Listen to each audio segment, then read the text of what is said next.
नमस्कार दोस्तों, स्वागत है आपका कथा सागर में। और मैं आप लोगों को श्रीमद् भागवत महापुराण के हिंदी रूपांतरण यानी कि सुख सागर की कथाएं सुनाती हूँ। आज मैं आप लोगों को सुनाने जा रही हूँ सुख सागर के तृतीय स्कंद का 31वां अध्याय। इस अध्याय में गर्भ में जीव की कष्टमय विविध अवस्थाएं और युवा की मोह दशा का वर्णन दिया गया है।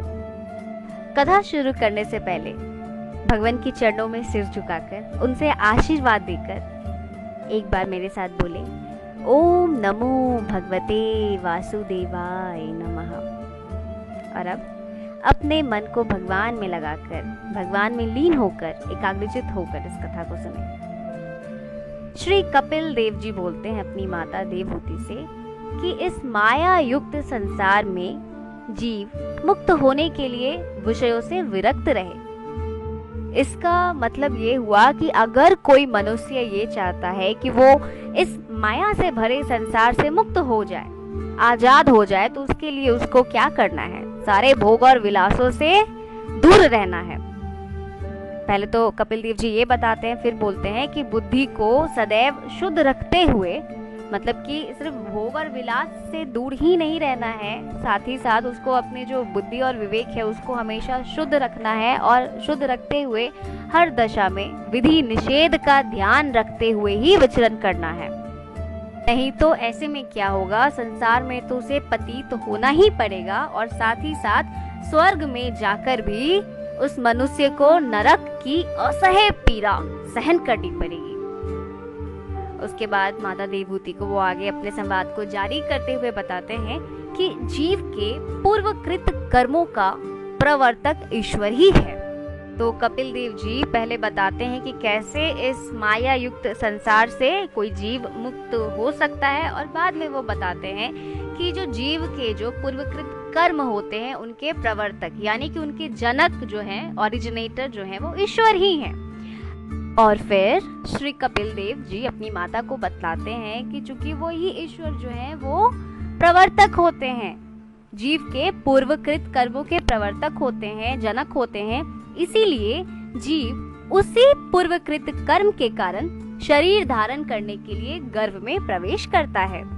और जब वो गर्भ में प्रवेश करता है तब वहां जाकर वो सबसे पहले अपने माता के रक्त यानी कि माता के खून में मिल 5 रात में पानी के बुलबुले के समान गोलाकार हो जाता है। और 5 दिन के बाद जब वो खून से मिलकर पानी के बुलबुले के समान जब बिल्कुल गोलाकार हो जाता है, 5 दिन बीत जाते हैं, तब 10 दिन में बेर के बराबर बड़ा और कड़ा हो जाता है। फिर 10 दिन बीतने के बाद जब 1 मास होने को आता है, तब वो 1 मास में वह अंडे के समान मांस का पिंड बन जाता है और उसके पश्चात उस पिंड में सिर निकलता है। और फिर दूसरे महीने में उसके बाहु आते हैं और चौथे महीने में अस्थि, चर्म, मांस, रक्त, नाड़ी, मज्जा और मेद, ये सारी चीजें आती हैं। और ये सारी जो है चीजें, इन्हें 7 धातुएं बोलते हैं। 7 धातुएं प्रकट हो जाती है। मैं एक बार फिर से आप लोगों को बता दूं वो 7 धातु क्या क्या है। सबसे पहला धातु है अस्थि यानी कि हड्डी, दूसरा है चर्म त्वचा, तीसरा है मांस, चौथा है रक्त, 5वां है नाड़ी, छठा है मज्जा, मज्जा यानी कि शरीर के अंदर की जो नालीदार हड्डी के अंदर का जो गूदा होता है वो है मज्जा, और 7वां है मेद यानी कि चर्बी। तो ये जो 7 धातुएं हैं वो प्रकट होती है, वो है हड्डी, त्वचा, देह, खून, नाड़ी यानी कि पल्स, मज्जा यानी कि मैरो और मेद यानी कि चर्बी। और फिर चौथे महीने के बाद 5वें महीने में उसे भूख और प्यास की उत्पत्ति होती है तथा छठे महीने में वह चर्म की एक बारीक झिल्ली से आवृत होकर माता की कोख में दाहिनी ओर घूमने लगता है। और इस प्रकार वो जीव अपनी माता की कोखशी में सिर नीचा करके लटका रहता है और वहां वो जीव अपने अंगों को हिला डुला भी नहीं सकता है। वहां उसे अपने पूर्व 100 जन्मों का वृतांत स्मरण हो आता है। मतलब पहले के जो 100 जन्म उस जीव ने व्यतीत किए हैं, वो सारी वृतांत उसे याद हो जाती है उस गर्भ में। तब वह गर्भभास से भयभीत होकर बारंबार विष्णु जी की स्तुति करने लगता है और कहता है, हे प्रभु, मुझे आप इस पाप बंधन से छुड़ाइए। यह आपकी बड़ी कृपा है जो आपने मुझे ऐसा ज्ञान दिया है।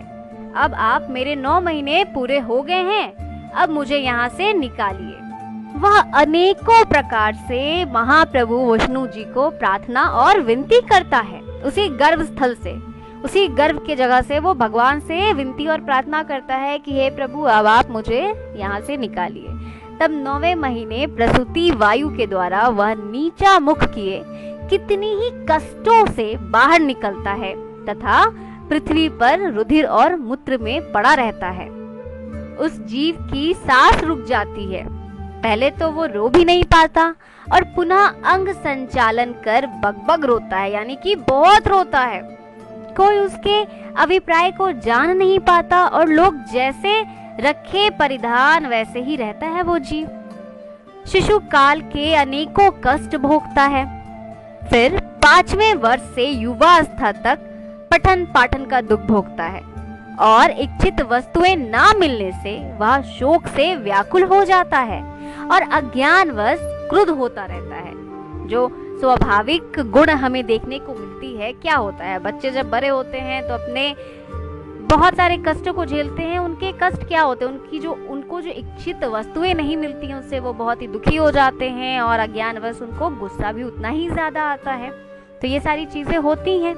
तो भगवान श्री कपिल देव इसी सारी चीजों का वर्णन करते हैं अपनी माता देवहूति से और फिर वो बतलाते हैं इसके आगे कि फिर मैं और मेरे की बुद्धि द्वारा हमेशा वो असत्य का ही संग्रह करता है। उसमें वो मैं वाली बात आ जाती है और हमेशा गलत चीजों को ही वो संग्रह करते रहता है, जमा करते रहता है अपने पास, जिससे अविद्या उसे ऐसा जकड़ लेती है कि वह शरीर, स्त्री और पुत्र आदि के लिए सदैव कर्म करता है और माया के दुख रूप संसार में पड़ा रहता है।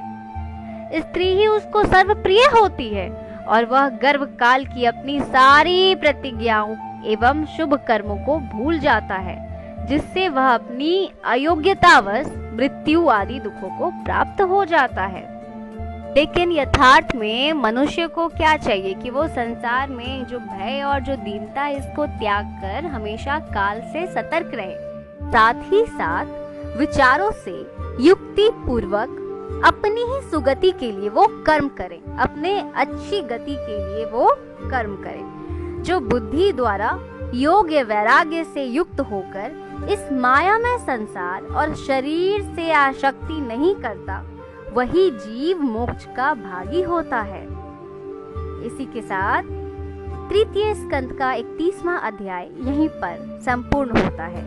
तो सब कोई मेरे साथ एक बार बोले, ओम नमो भगवते वासुदेवाय नमः। इस अध्याय में हमने देखा कि कैसे जीव को गर्भ में कष्ट में विविध अवस्थाएं होती हैं। फिर जब वो जीव इस धरती पर आता है और जैसे जैसे वो बड़ा होता है तो कैसी कैसी कठिनाइयों का सामना उसे करना पड़ता है, कौन से मोह में वो फंसा चला जाता है, ये सारी चीजें हमने देखी।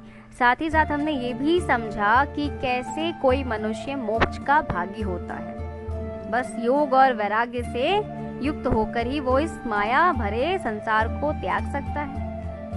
अब हम आगे के अध्याय में जानेंगे, यानी कि 32वें अध्याय में जानेंगे कि कैसे सकाम और निष्काम भक्ति का फल तथा कपिलोपाख्यान समाप्ति वर्णन, ये सारी हम जानेंगे 32वें अध्याय में।